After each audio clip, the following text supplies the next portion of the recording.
Hi everyone, welcome back to another episode of Small Chops and Small Talk. Today we're doing spicy food, so we're gonna have not necessarily hot takes conversations, but like spicy conversations. A couple of debate topics, and we'll just bounce like between them while we finish this alo suya and alo khebab. Alo khebab. We also have some malt and some extra veg because we're living healthy.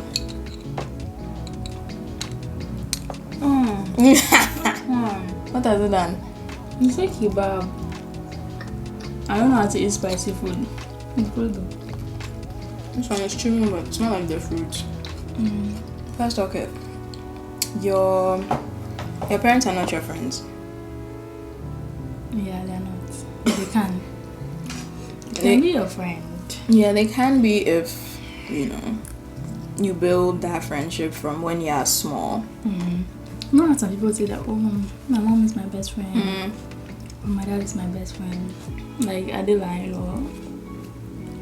Sometimes it's lip service, but sometimes too, that's really their best friend.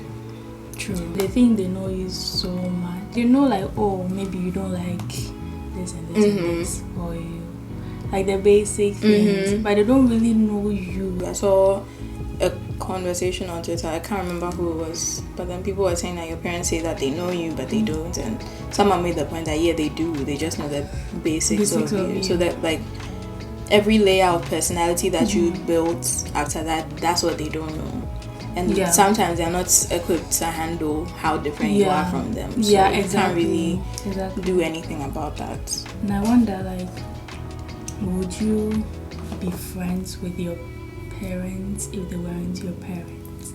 Yeah, I would. Same.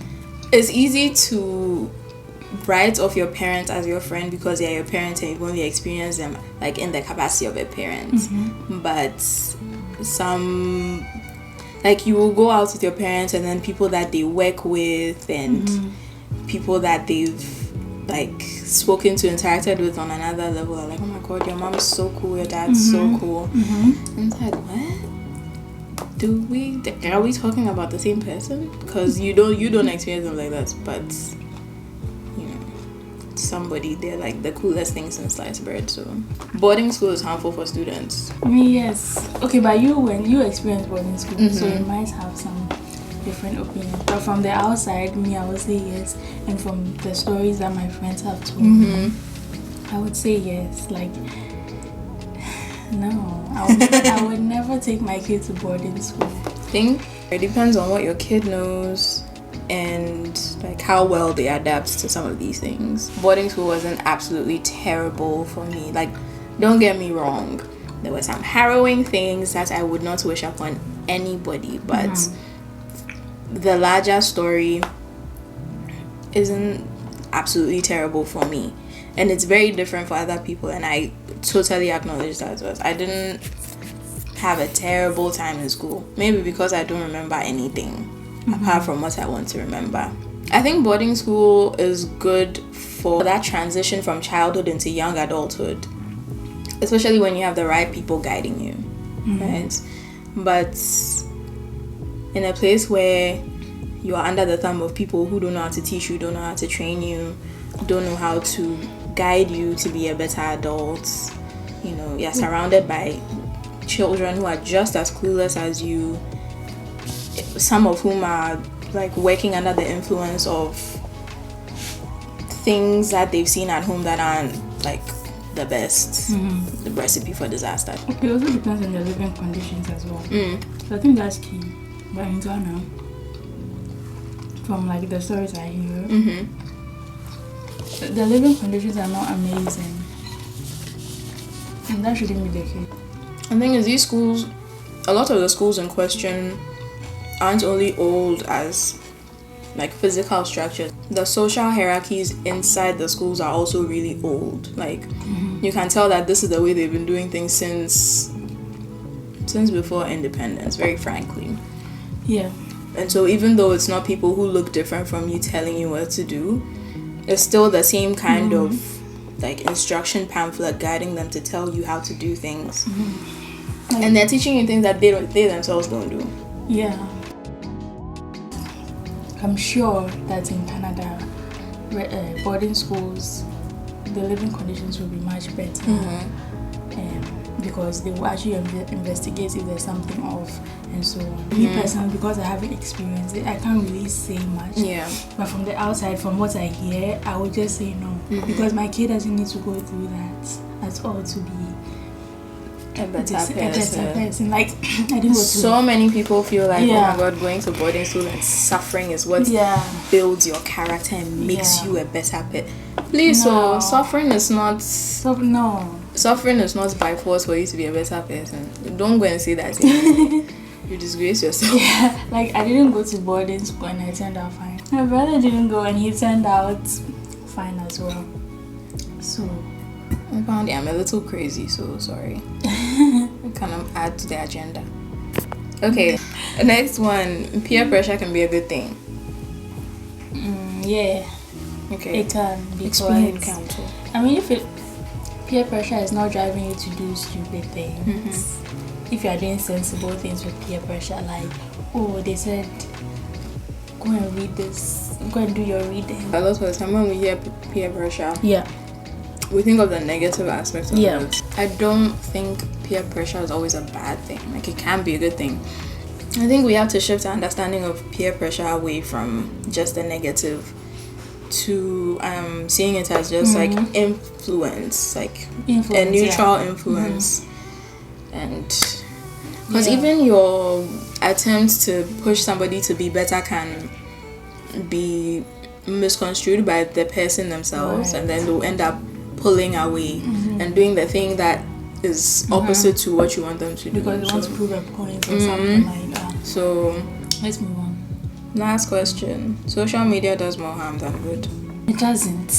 It doesn't do more harm than good. If you think that it does more harm than good, I don't know.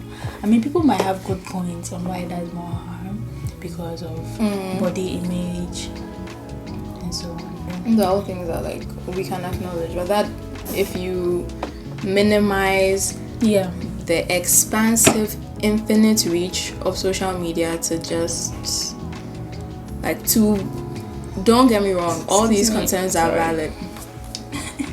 The reach and like expanse of social media is infinite. It's not just one like thing. We need to be honest about the way we portray things, and that's an issue with like a lot of socials. It's easy to lie, and if there aren't people who are dedicated to debunking these things, like like Trump, fake news, and Snopes, like a website like Snopes being dedicated to debunking Trump's lies, WhatsApp threads that are lies, especially in the age of Corona and things like that.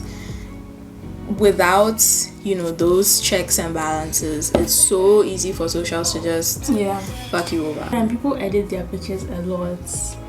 Like in real life, they look like, girl, that's not how you look.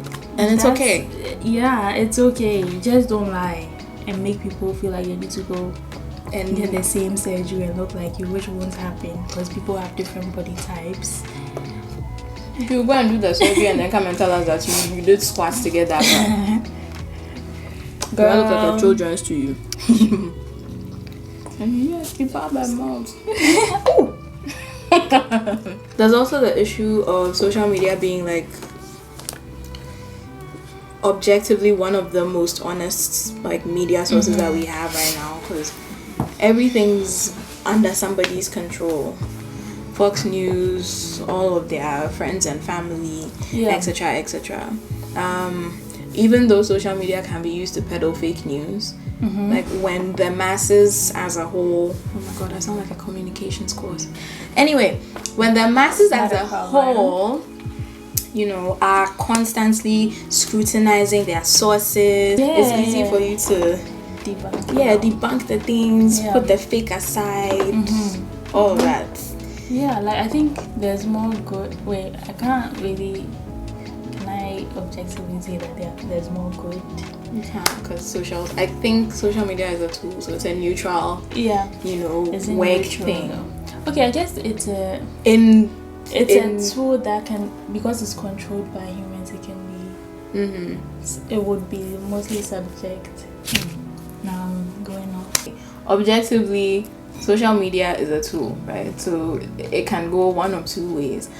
But in application, we see that social media can be used for good and for bad, right? So I feel like it depends on what you as an individual use it for, how you use it to, interact with other people, blah, blah, blah. The question is saying that that's more harm than good. Yeah, I don't think it's an issue of it being like a scale as much as it is two sides of the same coin, right? There's still two sides to consider, but then it's never really that one is more prominent than the other. They're both two sides, same coin. You can't really, have the one and escape the other. Yeah, that's a good point. You can list all the bad things, and you can list all the good things. You can't really, quantify which one is more harm than more good. But we know that there are benefits. Okay, so that's it for today. We didn't finish our kebab, but it's fine. We'll eat it without you guys. So basically, don't mix malt with kebab. Lesson number 1. Because you burp a lot. Like her. Yeah. And I thought it's gonna be a good combination. Thanks for watching. Make sure you subscribe to her channel. And hers as well. Yeah, Sophia Sam. SOOFIA SAM. Period. We'll see you in the next one. Boom.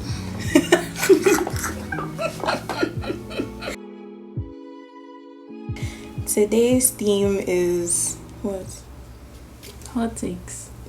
Hey, no. You know you can open it with your hands. Dead ass? I brought this thing for nothing. I said something. My brother didn't go. Hey. It's spicy food. I can control it. Next time, we are not eating kebab and malt. Spicy bubbles. It's not a good combination. It's not. Don't do it. I think you can do kebab and then like milk or something. Milkshake. Milk? Milk? Okay, it's fine. Coming soon.